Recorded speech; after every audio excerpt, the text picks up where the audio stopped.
अपना अखंड भारत प्लेटफॉर्म पर आप सभी का स्वागत है। आज का विषय है कला एवं संस्कृति के अंतर्गत अध्ययन किया जाएगा भारतीय चित्रकला के बारे में।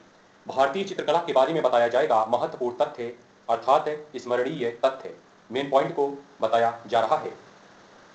जानकारी से जुड़े रहने के लिए, परीक्षाओं से संबंधित वीडियो प्राप्त करने के लिए सब्सक्राइब कीजिए अपना अखंड भारत चैनल। आइए आगे बढ़ते हैं। भारतीय चित्रकला महत्वपूर्ण पॉइंट ध्यान दीजिए। भारत में गुफा चित्रकारी का प्रथम साक्ष्य उच्च पुरापाषाण काल में मिलना आरंभ हो गया था। आगे प्रागैतिहासिक चित्रकला के नमूने मिर्जापुर जो है उत्तर प्रदेश में, मिर्जापुर उत्तर प्रदेश से, भीमबेटका ये आता है मध्य प्रदेश में, रायगढ़ महाराष्ट्र में, चंडीगढ़ एवं होशंगाबाद जो मध्य प्रदेश में है,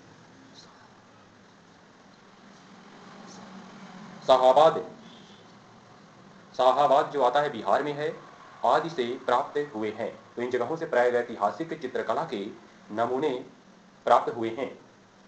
आगे हड़प्पा के चित्रों में ज्यामितीय आलेखनों के अलावा मानव, पशु पक्षियों एवं वनस्पति आदि का चित्रण किया गया है। 500 ईसा पूर्व से 200 ईसा पूर्व के मध्य जोगीमारा एवं सीता बेंगा जो छत्तीसगढ़ में है, इसकी गुफाओं में लाल, काले एवं सफेद रंगों से की गई चित्रकारी के साक्ष्य मिलते हैं। वहीं भारत में मुख्य रूप से भित्तीय चित्रकारी की कालावधि द्वितीय शताब्दी ईसा पूर्व से 10वीं शताब्दी ई तक मानी जाती है। आगे अधिकांश भित्तीय चित्रों का निर्माण प्राकृतिक गुफाओं की दीवारों या शैलकर्तन गुफाओं की दीवारों पर किया गया है। आगे भित्तीय चित्रकारी की मुख्य विषय वस्तु बौद्ध, जैन एवं ब्राह्मण धर्म से संबंधित है। अजंता की गुफाओं का बात करें तो अजंता की गुफाओं में निर्मित चित्र बौद्ध धर्म से संबंधित है। अजंता की गुफाओं का जो चित्र है। वहीं आगे अजंता की गुफाओं की खोज 1809 कब हुआ? 1809 ईस्वी में ब्रिटिश सेना के अधिकारी जॉन स्मिथ द्वारा की गई थी। 1819 में अजंता की गुफाओं की खोज। आगे अजंता की गुफा में फ्रेस्को एवं टेम्पेरा विधियों से चित्रों का निर्माण किया गया है। आगे महत्वपूर्ण पॉइंट, बाघ की गुफा में बौद्ध धर्म के अतिरिक्त सामान्य जीवन से संबंधित चित्रों को भी चित्रित किया गया है। बाघ की गुफा संख्या 2 में निर्मित सर्वश्रेष्ठ एवं प्रसिद्ध चित्र पद्मपाणि बुद्ध का है। पॉइंट, बाघ की गुफा संख्या 4 को रंग महल कहा जाता है। इसमें नर्तकियों को नृत्य करते हुए दिखाया गया है। आगे बादामी पहाड़ी, तो बादामी गुफा के बारे में इस प्रकार से, बादामी की गुफाओं में निर्मित चित्र हिंदू एवं जैन धर्म से संबंधित है। बादामी पहाड़ी की गुफाओं में। आगे बादामी की चित्र बनाने की प्रविधि बाघ की गुफा से मिलती जुलती है, जबकि मुद्राओं, वस्त्र सज्जा एवं रंग संयोजन के मामले में बादामी की चित्रकला पर अजंता कला का प्रभाव दृष्टिगोचर होता है। वहीं बात करें आगे तमिलनाडु के पुदुकोट्टाई, तो यहाँ पे तमिलनाडु के जो ये जिला है पुदुकोट्टाई जिले में सित्तनवासाल की गुफाओं में 9वीं सदी के दौरान जो चित्र निर्मित किए गए उन्हें सित्तनवासल चित्रकला के नाम से जाना जाता है। आगे पॉइंट, सित्तनवासाल की चित्रकला जैन विषयों एवं प्रतीकों से गहरे रूप में जुड़ी हुई है। पॉइंट, सित्तनवासाल चित्रकला के अंतर्गत निर्मित चित्रों में पांडे, राजा रानी और एक नर्तकी का चित्र प्रशंसनीय है। पॉइंट, अरमालाई यहां पर दिया गया है, अरमालाई चित्रकला तमिलनाडु में, ये जो है चित्रकला तमिलनाडु का संबंध है जैन धर्म एवं उसकी शिक्षाओं से है। आगे यहाँ पे महत्वपूर्ण पॉइंट को कवर किया जा रहा है भारतीय कला के अंतर्गत, भारतीय चित्रकला जो है उसी के अंतर्गत। आगे ध्यान दीजिए, ओडिशा के केदुझार जिले में स्थित रावण छाया एक प्राकृतिक गुफा आवास था, जहाँ की दीवारों एवं छतों से 7वीं शताब्दी में निर्मित किए गए चित्र मिले हैं। पॉइंट, एलोरा की गुफा संख्या 32 में, जो ये गुफा 32 में उड़ती हुई आकृतियों एवं बादलों का दृश्य काफी सुंदर है। पॉइंट, एलोरा के चित्रों में सफेद, पीले, गेरुए, गहरे नीले, हरे तथा काले रंग का प्रयोग किया गया है एलोरा के चित्रों में। आगे पॉइंट, सिंगरिया कला का संबंध है श्रीलंका से है। हालांकि एक कला के रूप में इसे भारतीय कला के विस्तार के तौर पर देखा जा सकता है। वहीं लगभग 5वीं सदी में निर्मित सिंगरिया के गुफा चित्र बौद्ध विषय से संबंधित है। पॉइंट, दक्षिण भारत का सर्वाधिक महत्वपूर्ण भित्तीय चित्र तमिलनाडु के तंजाउर में है। पॉइंट, तंजाउर के राजराजेश्वर मंदिर में नृत्य करती हुई आकृतियों को चित्रण किया गया है।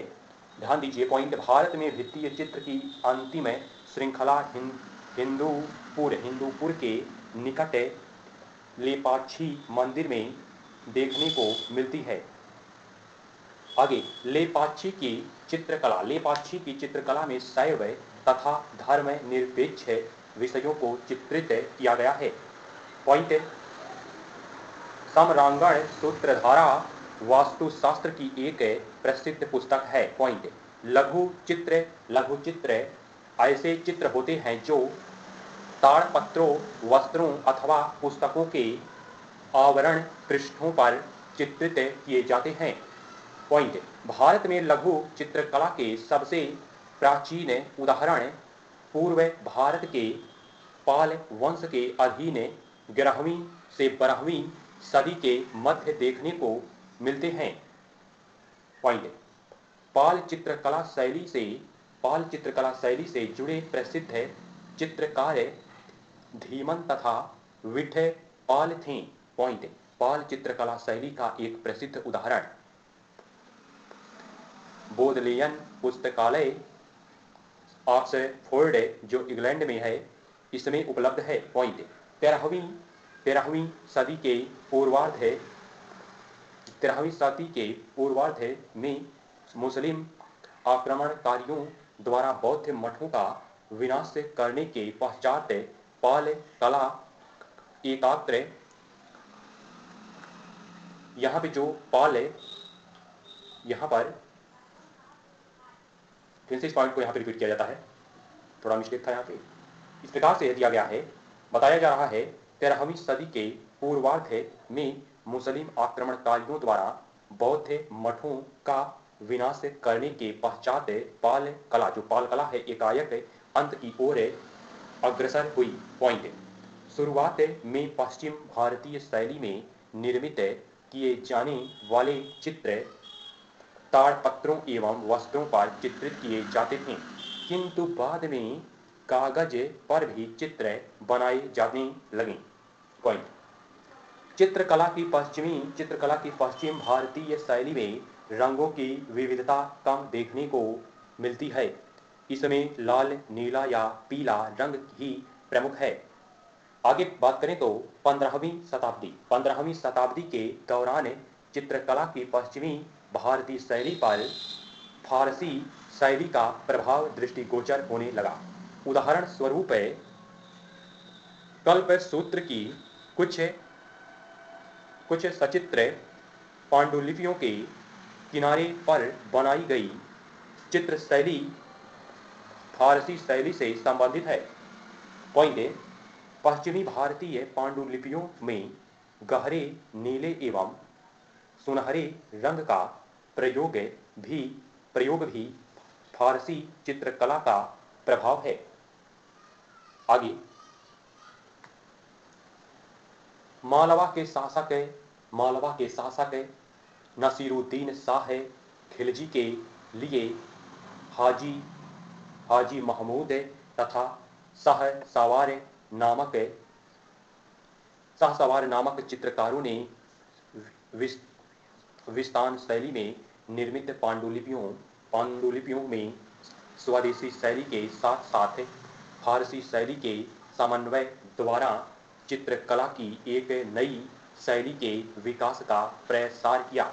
पॉइंट 16वीं शताब्दी के पूर्वार्ध में मध्य राजस्थान के मेवाड़ तथा दिल्ली के आसपास के क्षेत्रों में एक विशेष ढंग की लघु चित्रकारी प्रचलित थी, जिसे चौर पंचाशिका शैली के नाम से जाना जाता था।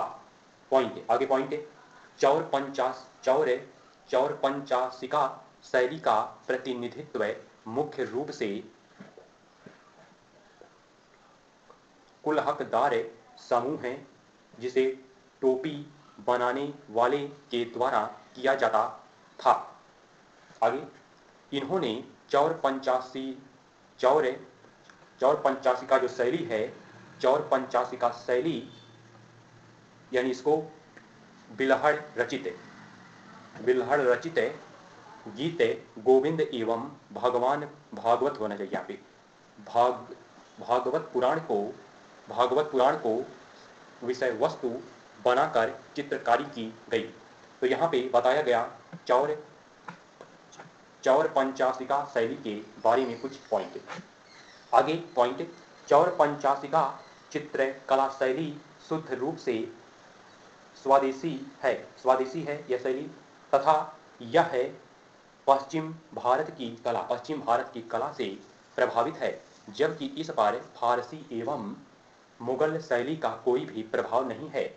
आगे पॉइंट ध्यान दीजिए, अगला पॉइंट मुगल शासक बाबर चित्रकला में रुचि रखता था। इसने ईरान के प्रसिद्ध चित्रकार बिहजाद के चित्रों की समीक्षा की थी। पॉइंट हुमायूं के दरबार में दो प्रसिद्ध ईरानी चित्रकार अब्दुल इस्मत एवं मीर सैयद अली निवास करते थे। हुमायूं के दरबार में ये चित्रकार थे। तो हुमायूं ने मीर सैयद अली को नादिर उल असर एवं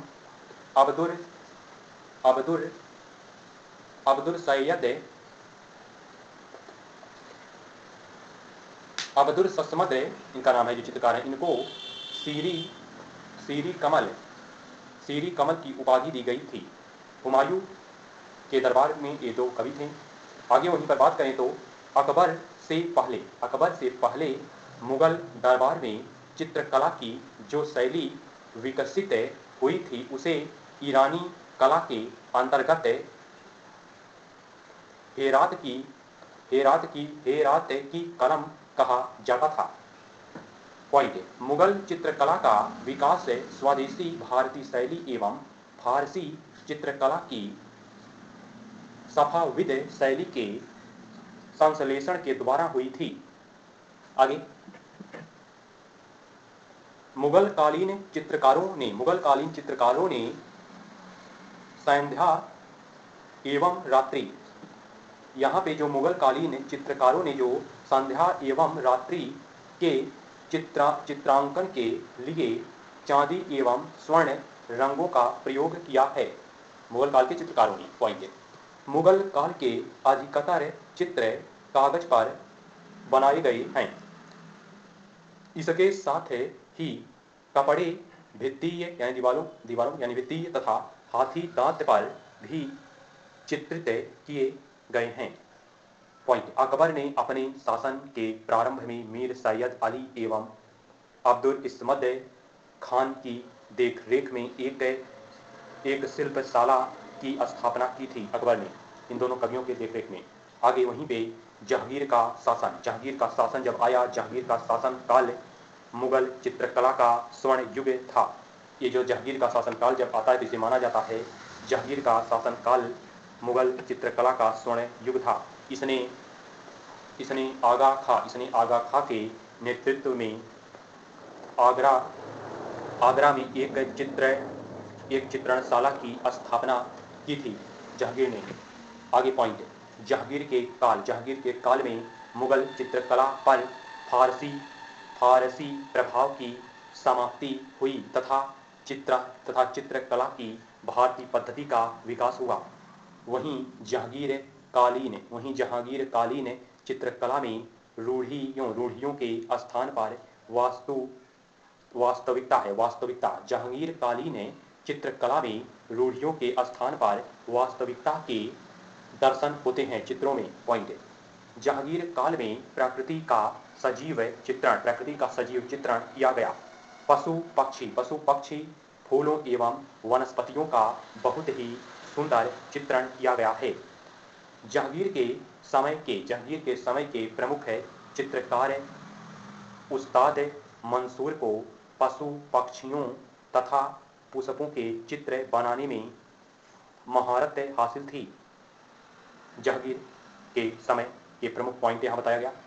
वहीं आगे पॉइंट है, मंसूर द्वारा बनाया गया लाल फूल तथा टर्की काक तथा बाज चित्र काफी प्रसिद्ध हैं। पॉइंट, आगे अबुल हसन नामक चित्रकार ने सिंहासन पर बैठे हुए जहांगीर का चित्र बनाया। इसने अबुल हसन इसने बनाया। इसी चित्र को जहांगीर की आत्मकथा तुजुक ए जहांगीरी का मुख्य पृष्ठ बनाया गया है। पॉइंट, विशन दास व्यक्ति चित्र बनाने में माहिर था। जहांगीर ने इसे ईरानी दरबार में शाह अब्बास का चित्र बनाकर लाने के लिए भेजा था। किसके दरबार में? शाह अब्बास के दरबार में। कौन गया था? विशन दास, जो चित्रकार थे जहांगीर काल के, इन्होंने गए थे। आगे पॉइंट, मनोहर ने जहांगीर का चित्र बनाया था। इसने मनोहर ने जहांगीर का चित्र बनाया था। जो मनोहर एक चित्रकार है, बनाया था, जिसे बादशाह द्वारा हस्ताक्षरित यानी जहांगीर ने इस तरह हस्ताक्षर भी किया, हस्ताक्षरित करके ब्रिटिश दूत सर टॉमस रो को भेंट स्वरूप दिया गया था। ये जो चित्र बनाया गया था मनोहर ने, इस पर जहांगीर ने अपना हस्ताक्षर किया और ब्रिटिश यात्री जो उस समय जो ब्रिटिश दूत आए थे यानी सर टॉमस रो को भेंट स्वरूप में इसे दिया गया था। आगे पॉइंट है, शाहजहां के काल में मुगल चित्रकला ने अपनी चमक दमक एवं परिष्कार को खो दिया। शाहजहां काल में। आगे, शाहजहां के शासन काल में चित्रकला की विषय वस्तु के रूप में यवन सुंदरियां, रंग महल, विलासी जीवन तथा ईसाई धर्म सम्मिलित थे। आगे पॉइंट, कट्टर मुसलमान होने के कारण औरंगजेब चित्रकला एवं संगीत से इतना विमुख था कि लघु चित्रों की विकसित कला का अंत हो गया। पॉइंट, 16वीं एवं 17वीं सदी के दौरान दक्कन में चित्रकला के आरंभिक केंद्र अहमदनगर, बीजापुर और गोलकुंडा थे 16वीं एवं 17वीं सदी में। आगे वहीं अहमदनगर के निजाम शाही शासकों ने विजयनगर के चित्रकारों के बल पर चित्रकला की निजाम शाही शैली विकसित की। ध्यान दीजिए आगे पॉइंट। चित्रकला की इस शैली में फारसी कला एवं विजयनगर की हिंदू कला का समन्वय देखने को मिलता है इस चित्रकला के अंतर्गत। आगे, अहमदनगर चित्रकला का प्रारंभिक उदाहरण अहमदनगर के हसन निजाम शाह प्रथम तथा उसकी रानी की प्रशंसा में लिखी गई कविताओं के एक खंड में निहित है, जिसे तारीफ हुसैन शाही के नाम से जाना जाता है। वहीं आगे पॉइंट है, अहमदनगर की चित्र शैली में चित्रित उच्च क्षितिज सुनहरे आकाश से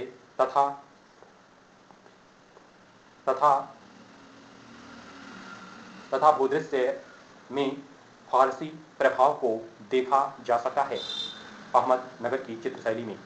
पॉइंट, 16वीं सदी के अंतिम वर्षों में अहमदनगर व्यक्ति चित्र की अपनी विशिष्ट शैली के लिए जाना गया।